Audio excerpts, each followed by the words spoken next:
Muy buenas noches a todos. Vamos a seguir en nuestro estudio del Antiguo Testamento.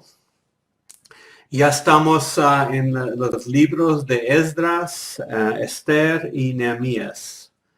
Y voy a explicar por qué estos tres libros en una sola hora.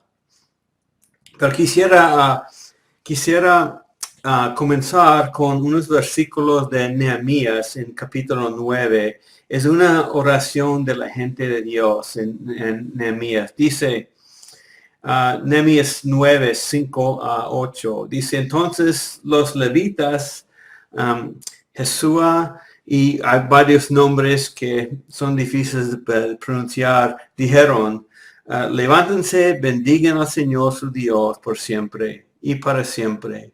Sea bendito tu glorioso nombre y exaltado sobre toda nación, sobre toda bendición y alabanza. Solo tú eres el Señor. Tú hiciste los cielos de los cielos con todo su ejército, la tierra y todo lo que hay en ella, los mares y todo lo que en ellos hay. Tú das vida a todos ellos, y el ejército de los cielos se postra ante ti. Tú eres el Señor Dios que escogiste a Abraham. Lo sacaste de Ur de los Caldeos y le diste por nombre Abraham. Hallaste fiel su corazón delante de ti. Hiciste con él un pacto para darle la tierra del Cananeo, de Hitita, de Amorreo, de Ferreseo, de Jebuseo y del Jerjeseo, para darla a su descendencia. Y has cumplido tu palabra porque eres justo. Y la última frase, has cumplido tu palabra porque eres justo.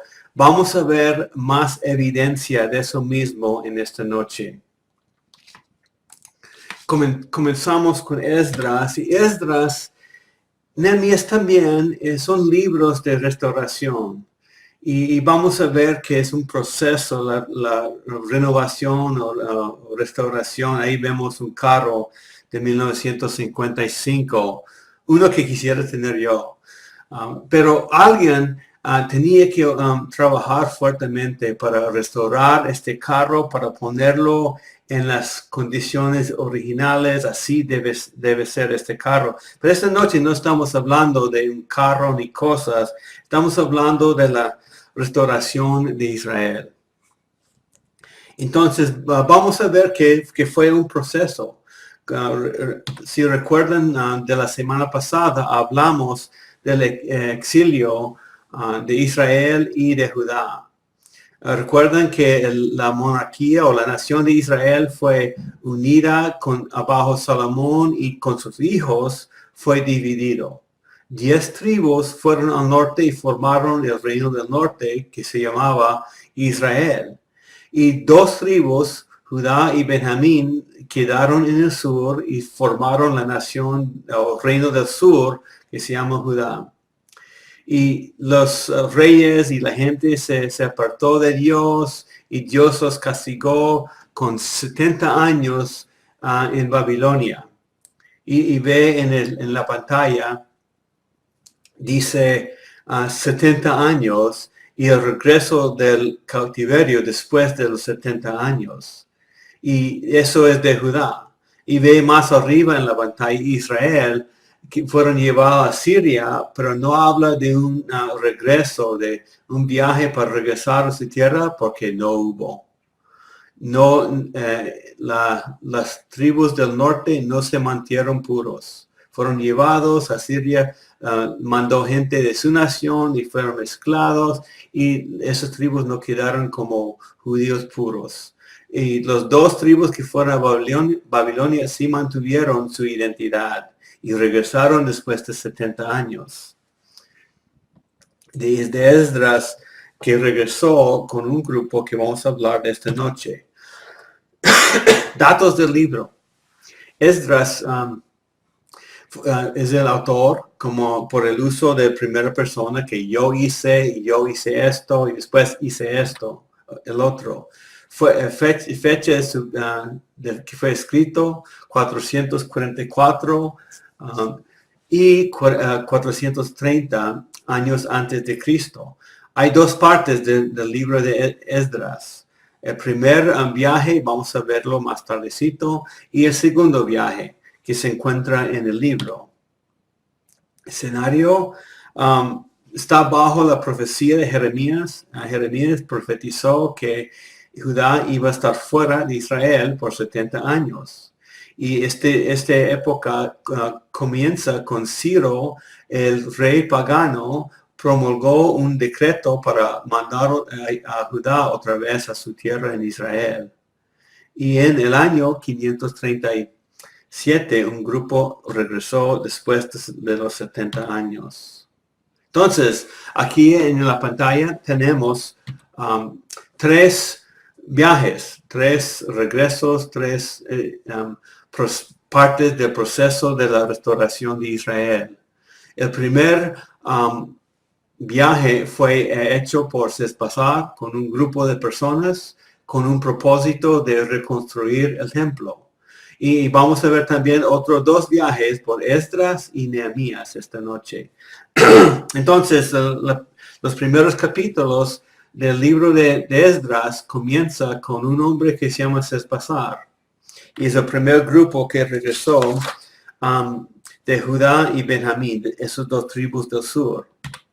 El propósito del libro es comunica el cumplimiento de la profecía de Jeremías de los 70 años.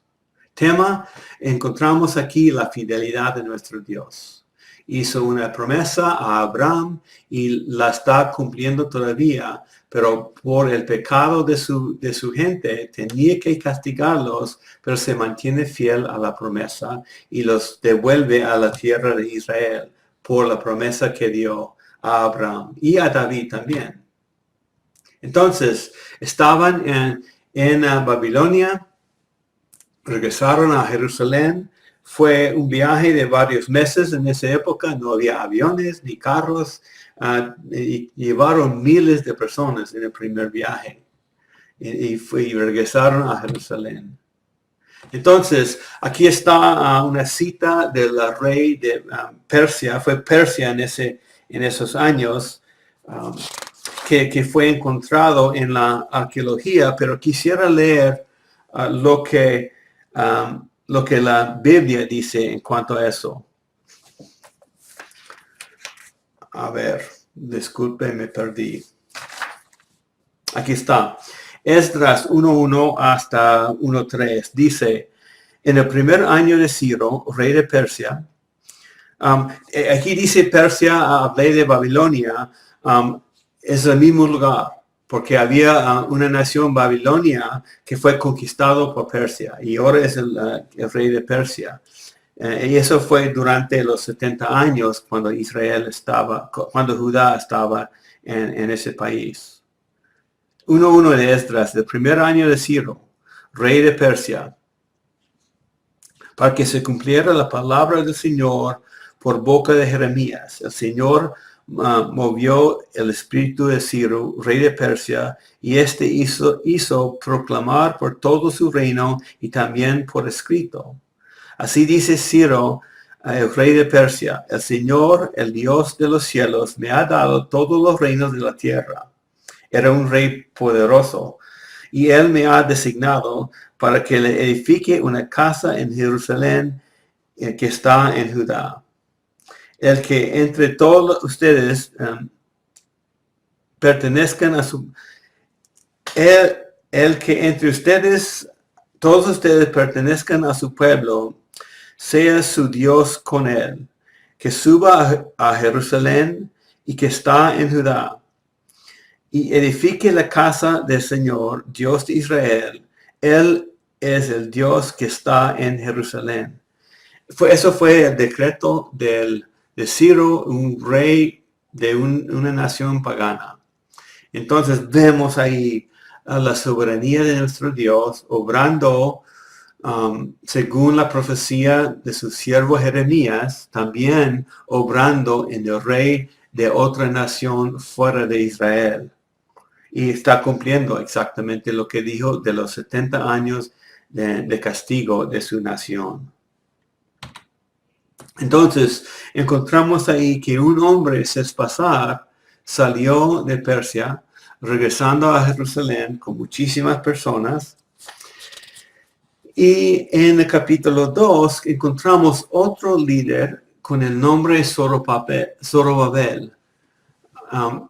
¿Qué es lo que está pasando ahí? Puede ser una de dos cosas. Puede ser que Zorobabel es el líder popular y Sespasar precedió a Zorobabel, o es la misma persona con nombres de hebreos o de Persia. Exactamente no sabemos, no explica la diferencia entre los dos hombres, pero ambos son gobernadores, ambos están relacionados con el templo, con la construcción del templo en Jerusalén en esos años. Entonces, no hay que confundirse, estamos hablando del mismo viaje, el mismo momento en la historia, pero hay una confusión exactamente quién es quién, o es la misma persona con nombres en dos idiomas distintos. Y eso es la diferencia que se encuentra entre capítulo 1 y capítulo 2. Entonces, regresaron bastante personas, 49, casi 50,000 personas regresaron de los dos tribus de Israel, de Judá, digo. Israel es lo que se llama el reino del norte, que nunca regresó de Siria como nación. Pero Judá y Benjamín, los dos tribus de sur, regresaron a Israel. Entonces ahí, bajo Sespasar, Zorobabel, construyeron el altar en Jerusalén con el propósito de construir todo el templo. Y se sentaron las bases por la gente que fue con Zorobabel. Comenzaron la construcción del templo en el año 536 antes de Cristo. Y como todas las obras de Dios, hay oposición. Y es de Zorobabel y la gente que estaba con él encontraron oposición en la construcción por la gente que ya estaban. Entonces, una pregunta. ¿Por qué los exiliados que regresaron se niegan a permitir que los extranjeros ayuden con la reconstrucción del templo? Vamos a leer capítulo 4, 1 a 3. Dice, cuando se enteraron los enemigos de Judá y de Benjamín de que el pueblo del destierro estaba edificando un templo al Señor, Dios de Israel, se presentaron ante Zorobabel. O sea, la gente que estaban antes de la llegada de Judá y Benjamín, ellos estaban hablando a Zorobabel. Se presentaron ante Zorobabel y ante los jefes de las casas paternas. Y les dijeron, vamos a edificar con ustedes. Okay, querían juntarse con los de Judá y Benjamín a ayudarles en la construcción del templo. Vamos a edificar con ustedes porque como ustedes buscamos a su Dios y le hemos estado ofreciendo sacrificios desde los días de Esarhadón, rey de Asiria, que nos trajo aquí. Ellos fueron mandados de Siria. Y 4:3, pero Zorobabel y Jesúa y los demás jefes de las casas paternas de Israel les dijeron, no tienen nada en común con nosotros para que juntos edifiquemos una casa a nuestro Dios, sino que nosotros unidos la edificaremos al Señor, Dios de Israel, como nos ordenó el rey Ciro, rey de Persia. ¿Por qué no dejaron a ellos ayudar? Es que ellos supuestamente adoraron a Yahvé y también otros dioses. Aquí creo que encontramos a la gente entendiendo el propósito de su castigo durante los 70 años. La mezcla de la verdad con las religiones del mundo. Y están dando la respuesta apropiada. No se puede adorar a los ídolos junto con el Dios verdadero. La idolatría fue una de las razones principales de por qué fueron llevados al cautiverio. Y regresaron y están diciendo, no vamos a mezclarnos con ustedes que adoran a los que no son dioses. Entonces parece que están agarrando la idea, parece que están entendiendo el por qué estaban castigados. Parece que sí. Vamos a seguir a ver. Entonces, la construcción se detuvo por opresión de los enemigos de Judá en 536. Entonces, terminaron el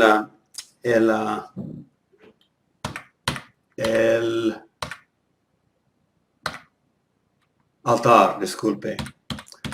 Pero no podían terminar la construcción de todo el templo por la oposición. Entonces, mandaron una carta a un rey, porque los enemigos estaban diciendo que no pueden establecer este templo aquí. Y mandaron una carta a otro rey después de Ciro, en capítulos 4 y 5. Y hay evidencia de este rey que él hizo un palacio, y ahí se encuentra evidencia de la existencia de este rey. Y la construcción en Esdras 5 comienza de nuevo. Aquí todavía con Zorobabel. Todavía no tenemos la historia de Esdras, aunque él escribió sobre toda esta historia. Él todavía no está en Jerusalén, sino Zorobabel. Y comenzaron otra vez en 520, reiniciado 15 años después de destacamiento. Reinició. Entonces esperaron 15 años sin construir el templo. Pero construyeron otra vez durante el ministerio de Ageo y Zacarías. Dice en Esdras 5, cuando los profetas Ageo y Zacarías profetizaron, comenzaron a construir otra vez. En 6.1, Darío confirmó que sí tenían permiso. En 6.1 dice, entonces el rey Darío proclamó un decreto y buscaron en los archivos donde se guardaban los tesoros ahí en Babilonia. Y en Ameta, en la fortaleza que estaba en la provincia de Media, hallaron un rollo, en 6.2 dice, un rollo en el que estaba escrito lo siguiente. 6.3. En el año primero del rey Ciro, el rey Ciro proclamó un decreto en cuanto a la casa de Dios en Jerusalén. Que sea reedificado el templo, el lugar donde ofrecían los sacrificios. O sea, lo que encontramos aquí es Ciro hizo la proclamación para construir y Darío está confirmando que sí fue. Y él está respetando el rey anterior. Y sí fue decretado. Un rey no puede, supuestamente, según la ley de ellos, no podían cambiar. Pero encontramos la fidelidad de Dios cuando hay cambio de rey. Y siguen obrando y siguen haciendo el templo en Jerusalén. Entonces fue terminado. Y todo ese problema fue provocado por un hombre que se llama Tatnai, un gobierno que ya estaba antes de la llegada de ellos. Y él había escrito una carta al rey Darío diciendo, ¿has oído de lo que los judíos están haciendo un templo con piedras grandes y contra el rey? Pero Darío confirmó y extendió la política inaugurada por Ciro. Y Darío ordenó al enemigo, a Tatenai, ayudar a los judíos en la construcción de su templo. Entonces, el que era enemigo tenía que ayudar a la gente que no quería. Ahí vemos otra vez la mano soberana de nuestro Dios y cumplir su promesa de establecer el reino de Israel, castigarlos y volver a traerlos a su tierra después de los 70 años. Entonces, ahí ellos con ese primer grupo terminaron el templo en el año 515. Entonces, ya Dios está estableciendo la nación otra vez. Después del tiempo del cautiverio, la nación de Israel, hay que recordar, ahora la nación aquí de Israel son 2 tribus nada más, Judá y Benjamín. Los demás fueron dispersados a Siria, algunos regresaron, pero con razas mixtas y no mantuvieron la adoración pura a Jehová, a Yahvé. Entonces, el segundo retorno bajo Esdras. Ya estamos entrando al capítulo 7 de Esdras. Entra la persona de Esdras aquí. Había un espacio de 60 años separando capítulo 6 y capítulo 7. Esdras escribió de lo que sucedió antes y escribió sobre los años de su propia vida. Entonces, en esta época, entre 6 y 7, más o menos por ahí, encontramos los eventos del libro de Esther. Entonces, sucedió 6 capítulos con Zorobabel del libro de Esdras, y después sigue Esdras con la persona de Esdras, pero entre eso, algo pasó en Babilonia o en Persia. Y eso es lo que encontramos en el libro de Esther. Entonces, cronológicamente vamos a tomar unos minutos para hablar del libro de Esther. Alguien puso un título sobre este libro, La estrella de Dios, Esther. Y es algo maravilloso lo que pasó para los judíos. Aquí encontramos la providencia divina de Dios. Dios soberano está obrando con su pueblo dentro del cautiverio en Persia o en Babilonia. Es el mismo lugar, un rey venció a otro. Estamos hablando de la misma nación, pero otro momento en la historia. Aquí encontramos que Dios teje todos los hechos y circunstancias de la vida de Esther para el logro final de su propósito soberano. Dios está obrando con su gente. Él es fiel. Pecaron, los castigó y Dios sigue fiel a ellos.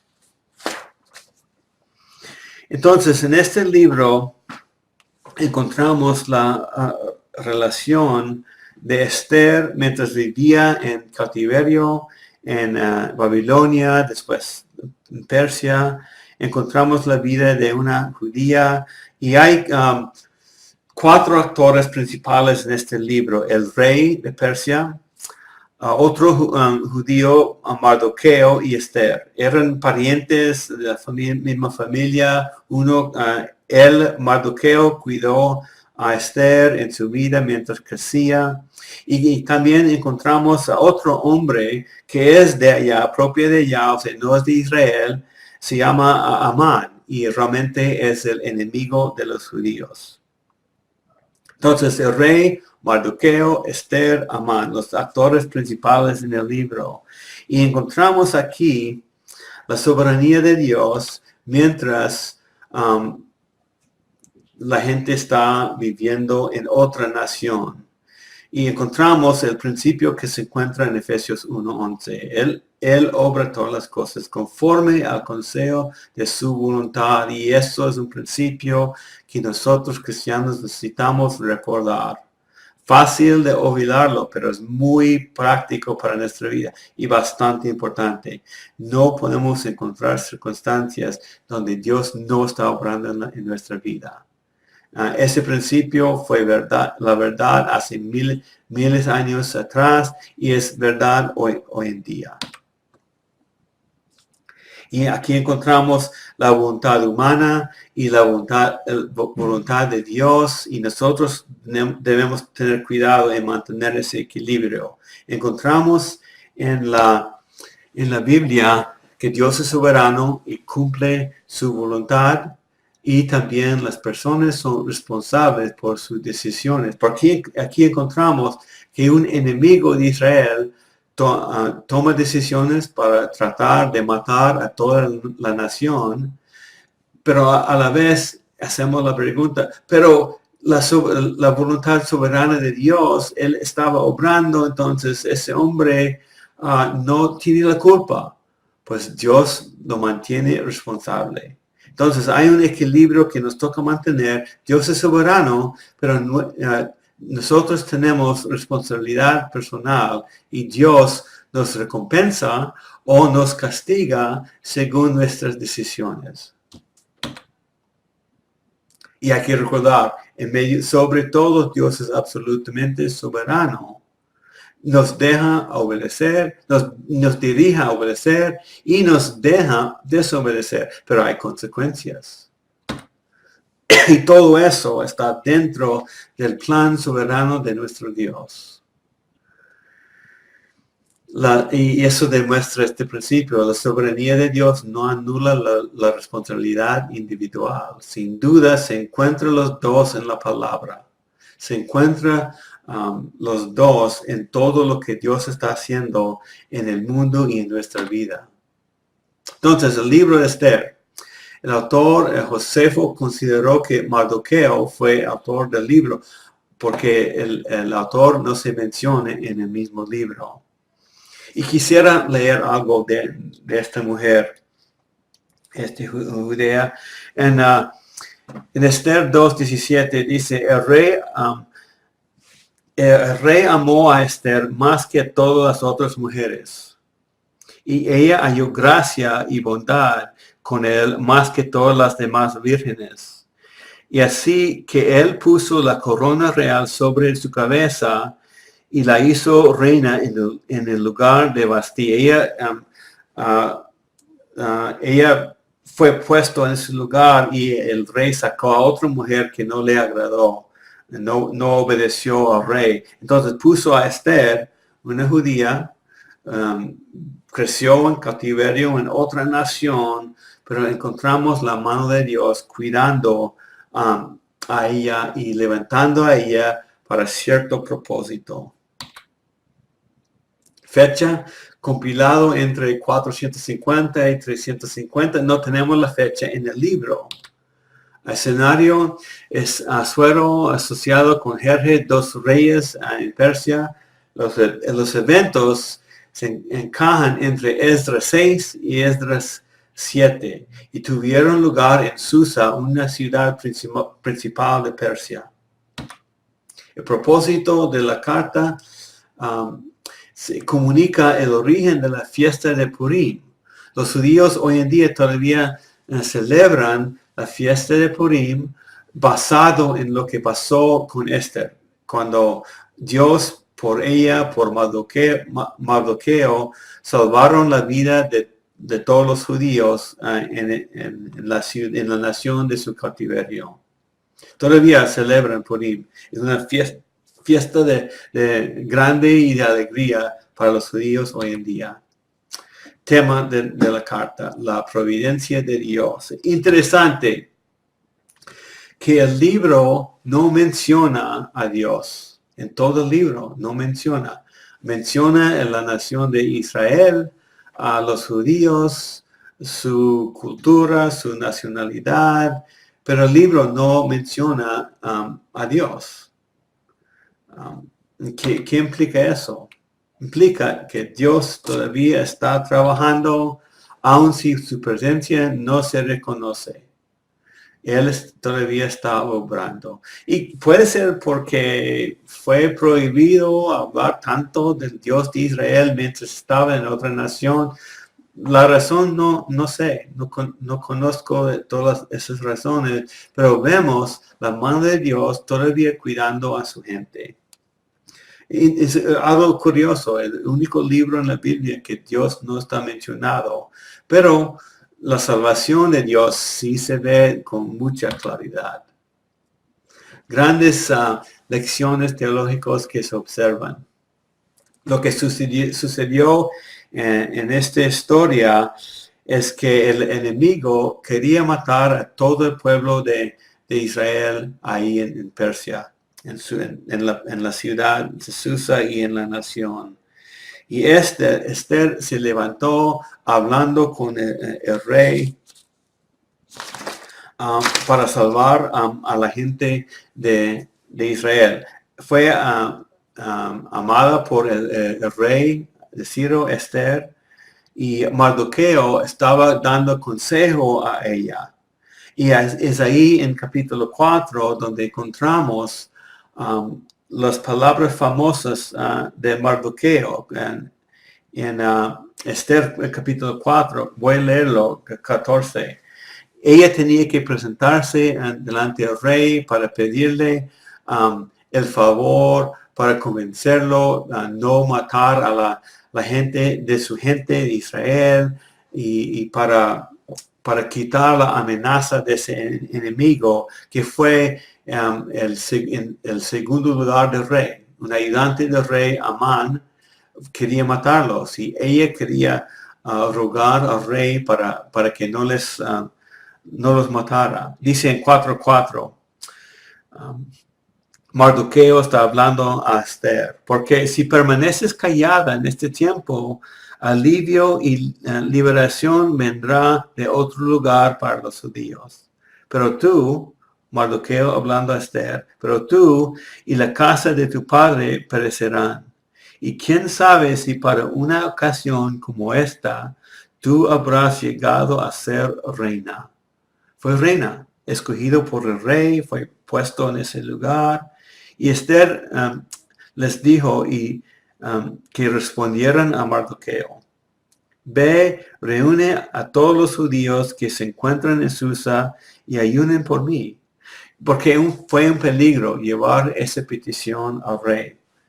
Pudo haber sido matado por no ser llamado por el rey. Ella misma fue para hablarle.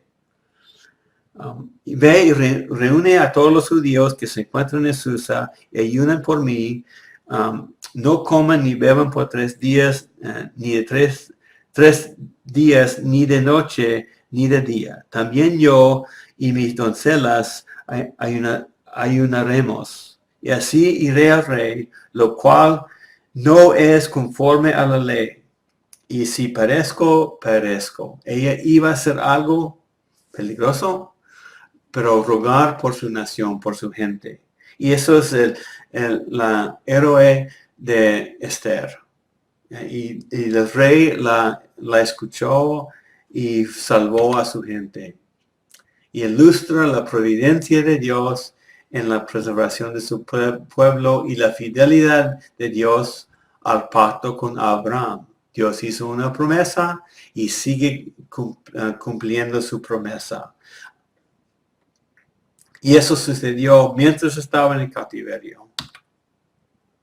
Entonces, ahí brevemente terminamos el libro de Esther. Hay que leer todo el libro y vale la pena pasar más tiempo. Y seguimos en Esdras. Recuerda, allá hablamos del primer regreso con Sespasar o Zorobabel. El segundo, en capítulo 7, comienza con Esdras. Y el propósito o lo que cumplió Esdras o intentó cumplir es a establecer la adoración. Porque ya estaba construido el templo, pero la práctica de la gente en la adoración no fue establecido. Entonces, Esdras, lo encontramos un hombre de la palabra. En 7 días de Esdras dice, porque Esdras había dedicado su corazón a estudiar la ley del Señor y a practicarla y a enseñar sus estatutos y ordenanzas en Israel. Encontramos una calidad en ese hombre que fue sacerdote y escriba. Un hombre también de alabanza en 7:27 dice, bendito sea el Señor, Dios de nuestros padres, que ha puesto esto en el corazón del rey para embellecer la casa del Señor que está en Jerusalén. Este rey de Persia mandó a Esdras otra vez a Jerusalén con oro y con muchas riquezas para construir y establecer la adoración en Jerusalén otra vez. También es un hombre de oración. Dice en 8:21, entonces proclamé ahí junto al río Abá un ayuno para que nos humilláramos delante de nuestro Dios a fin de implorar de él un viaje feliz para nosotros, para nuestros pequeños y para todas nuestras posesiones. Así hizo Esdras en el principio de su viaje. Hay que recordar, estamos hablando de un viaje de unos 4 meses con tantas personas, tantas necesidades que tuvieron. Y comenzó dedicándose a la palabra, alabando a Dios y orando a Él. Fue un hombre fiel a su Dios.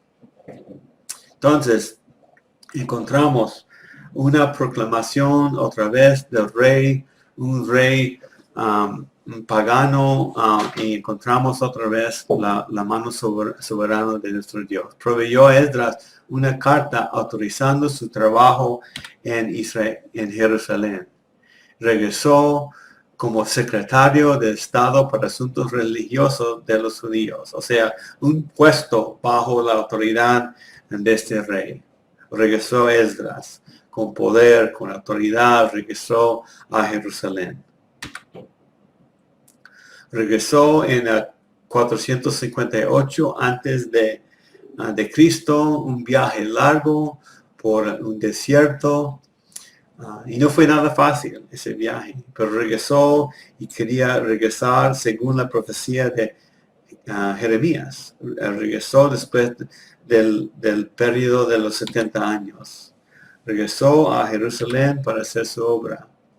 Y hizo una reformación del pueblo en capítulo 9 y 10. Cuando llegó, encontró que los que habían regresado antes se habían casado con gente de otras religiones, gente de otras naciones, matrimonios entre el mundo. Aquí encontramos el principio para nosotros en el matrimonio. Nos casamos con otros creyentes. Es pecado para un cristiano, una persona que siga a Dios, casarse con alguien que no cree. Aquí encontramos el principio y encontramos mucha más explicación en el Nuevo Testamento. Prohibido por Deuteronomio capítulo 7, 1-5. Dios les dio a Israel estas instrucciones hace muchos años atrás. Y Esdras había reconocido. Esto mismo fue lo que llevó a Salomón a la idolatría. Comenzó bien, pero por haberse casado con mujeres que adoraron a ídolos, desviaron al rey Salomón también, lo cual causó la división de la nación de Israel. Esdras tenía que obrar con rapidez, tenía que hacer algo urgentemente. Y en 9:1, acabadas estas cosas, se me acercaron los príncipes y me dijeron, en capítulo 9, el pueblo de Israel, los sacerdotes y los levitas no se han separado de los pueblos de las tierras y sus abominaciones. Y no se puede casarse con alguien que participa en abominaciones sin involucrarse en lo mismo. Por eso no nos casamos con gente que no cree. Y en 9:2, sino que han tomado mujeres de entre las hijas de ellos para sí y para sus hijos. Y el linaje santo se ha mezclado con los pueblos de las tierras. Es más, la mano de los príncipes y de los gobernantes han sido la primera en cometer esta infidelidad. se encuentra la condenación de matrimonio entre gente que no cree. Y él tenía que arreglar ese problema. ¿Qué hacemos? ¿Qué podemos aprender de la oración de Esdras? Llevó el problema directamente a Dios, a pedir sabiduría. Habían 17 sacerdotes que encontraron con mujeres que adoraron a los ídolos y practicaban las abominaciones de las naciones, 10 levitas y 86 laicos, gente común. Y lo que hicieron, cada uno despidió a su mujer extranjera y ofreció un sacrificio por el pecado de casarse con alguien que no debían. Eso es exactamente lo que hicieron, pero desafortunadamente el problema continuó. No quedaron fiel a su Dios y la evidencia se encuentra más adelante en Nehemías. No, voy a mencionar algo aquí. No podemos sacar este evento a poder justificar el divorcio entre nosotros. Nosotros no vivimos bajo el pacto antiguo. No vivimos bajo las reglas de los judíos. Nosotros vivimos en el nuevo pacto y encontramos instrucciones en el Nuevo Testamento que si un creyente es casado con alguien que no cree, tiene que mantenerse juntos. Dice en Pedro que uno no sabe si por su testimonio va a poder salvar a su esposo o esposa. Estamos viviendo bajo otro pacto. No, así no vivimos. Pero el consejo para el soltero, la soltera, es que no deben casarse con alguien que no cree. Pero si se casa, tiene que quedar en el matrimonio. No puede divorciarse porque el cónyuge no cree. No tenemos ese permiso bajo el nuevo pacto. Hay que quedar casados. No estamos viviendo bajo las mismas reglas, bajo el mismo pacto de Israel, esa nación. Entonces quería mencionar eso porque no queremos escoger detalles de la ley del Antiguo Testamento para nuestra convivencia, para nuestra comodidad. No podemos hacer eso. Hay que respetar el matrimonio. El consejo antes de casarse, cásense con los hijos de Dios, no con los del mundo. Van a tener muchísimos problemas. Entonces, consejo para los solteros, consejo para los casados, el matrimonio es de por vida. Lo siento, pero no hay salidas fuera de la muerte. Y hay otra excepción quizás por la inmoralidad, pero por no creer no es excusa de salir del matrimonio. Entonces, el matrimonio es algo bien serio. Seguimos, Nehemías. Nehemías, el propósito de este hombre fue construir la muralla de la ciudad y la renovación del pacto entre Israel y su Dios. El autor creo que es Nehemías mismo, gobernador de Judea.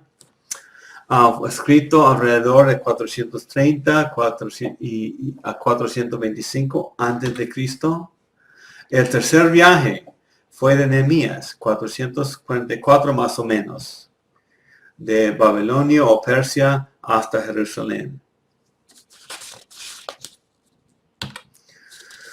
Escenario, Artajerjes, rey de Persia, y Malaquías fue un profeta en esos años.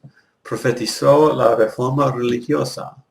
Propósito de la carta, cumplimiento de las 70 semanas de Daniel. O sea, todos los años del cautiverio en Babilonia y Persia. Y tema, renovación del pacto. Y también la construcción del templo. Entonces, comenzamos con la vida de Nehemías. Vivía en Susa, capital del imperio de esa nación. Nehemías 1:1, voy a comenzar ahí. La palabra de Nehemías, hijo de Acalías, en el mes del Kislev, en el año 20 de Artajerjes de Persia, estando yo en la fortaleza en Susa. Vino Ananí, uno de mis hermanos, con algunos hombres de Judá, y les pregunté por los judíos, los que habían escapado y habían sobrevivido a la cautividad, y por Jerusalén. Y él le trajo noticias que la muralla, el muro alrededor de la ciudad estaba en ruina, las puertas quemadas, y se puso bien triste.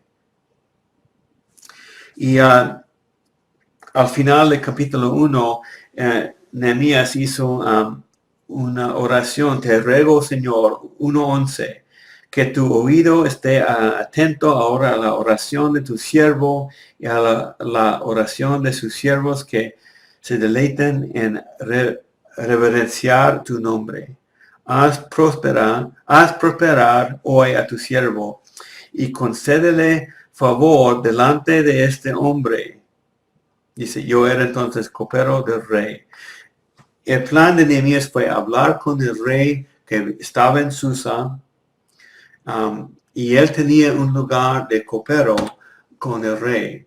Una persona extraordinaria podría tener esa responsabilidad. Llevaron la copa de vino al rey, y eso fue su servicio en la presencia del rey. Fue al rey para hablarle, algo que él normalmente no podía hacer, pero se atrevió a hablarle y a pedirle permiso, y logró el permiso.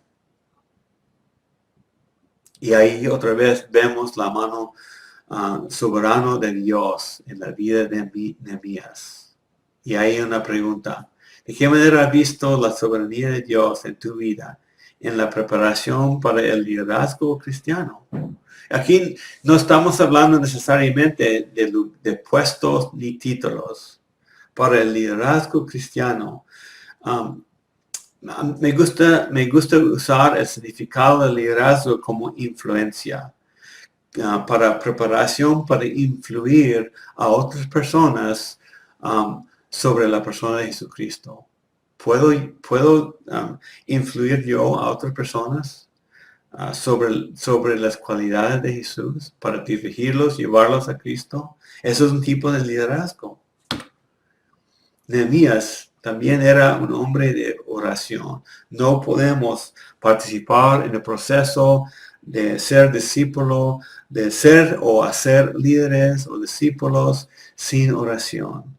Y Nehemías, antes de hablar con el rey, llevó el asunto al Señor. Tomó un riesgo para hablar del rey sobre algo que él quería hablar, no sobre algo que el rey había iniciado. Eso fue un riesgo en ese imperio. Entonces, ¿está dispuesto a tomar riesgos? ¿Es cauteloso, calculador, innovador, dispuesto a hacer cosas arriesgosas? Y muchas personas usan este libro para enseñar principios del liderazgo. Nehemías fue ejemplar en esa área de la vida. Un líder necesita una visión. Nehemías tuvo, pero no va a dar buen liderazgo si un líder no puede pasar su visión a los demás. Hay que aprender a trabajar en equipo en la iglesia. No podemos salir adelante nosotros solitos, como líderes, como pastores, como ancianos. Así fue Nehemías. Regresó y él mismo salió a empezar la obra. Salió inspeccionando la ciudad de noche y fue solo. Él mismo quería ver la condición de la ciudad, y fue realmente un desastre, y él quería edificar la ciudad de Dios donde estaba el templo, la presencia de Dios. Eso fue su pasión, y demostró organización. Fue el líder de los equipos de trabajo, animándolos, trabajando con ellos mismos, invirtiendo su propio dinero. Y eso es la evidencia que él también estaba obrando. No aprovechó de la gente, no les mandó obligatoriamente sentado mandando nomás. Él estaba bien involucrado en la obra y en la construcción. Y las paredes con su ánimo, con su dirección, se completaron en solamente 52 días, con una organización inmensa, cada uno haciendo su parte. Sí podían hacer las paredes.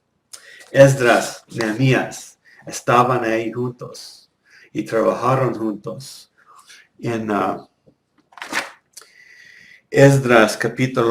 Nehemías, capítulo 8 y 9 dice, y leyeron el libro de la ley de Dios, interpretando y dándole el sentido para que entendieran la lectura. Entonces, Nehemías, que era gobernador, y Esdras, el sacerdote y escriba, y los levitas se enseñaban al pueblo, dijeron a todo el pueblo, este día es santo para el Señor su Dios, no se entristezcan ni lloren, porque todo el pueblo lloraba al oír las palabras de la ley. Encontramos dos líderes grandes obrando juntos, no había competición, estaban obrando dedicado a la obra del Señor con el enfoque, los dos tenían el mismo enfoque en la fidelidad de su Dios. Entonces Nehemías obró en toda esa obra, preparando líderes, organizando a la gente. ¿De qué manera está involucrado usted en esa preparación de líderes? No, confundimos ese liderazgo con posiciones, títulos, salarios. Podemos trabajar, obrar en esa preparación sin el título. Recuerda el significado que yo puse, y creo que así es: influencia, influir a los demás para que lleguen a un estado más maduro en Cristo. Sí podemos participar, aunque nadie reconoce nuestra influencia, nuestro liderazgo. Sí podemos ante nuestro Dios. Sí podemos hacer discípulos, trabajar en ese tipo de liderazgo. El discipulado es compañerismo en preparación para el liderazgo. No estoy hablando necesariamente del liderazgo terrenal, pero en el reino de Dios, entre nuestros hermanos. Podemos ser pastor sin el título de pastor, porque eso es una responsabilidad y capacitación de nuestro Dios. Debemos vivir con la gente para conocer sus problemas. Eso sí es verdad. Debo vivir con la gente, con mis hermanos, pero debo vivir también con mi Dios, a poder participar en resolver los problemas que tenemos entre nosotros. Y esos son los principios, ejemplos que encontramos entre Zorobabel, Esdras y Nehemías, cuando regresaron del cautiverio y bajo la soberanía de nuestro Dios, bajo su cuidado que vemos con Esther mientras vivía en Persia. Todos estos tres libros sucedieron casi en la misma época. Algunos se conocieron y es el tiempo del proceso de regresar a Jerusalén. Ahí terminamos esta lección de estos tres libros y entramos en el tiempo de plática, tocando las preguntas acerca de estos tres libros.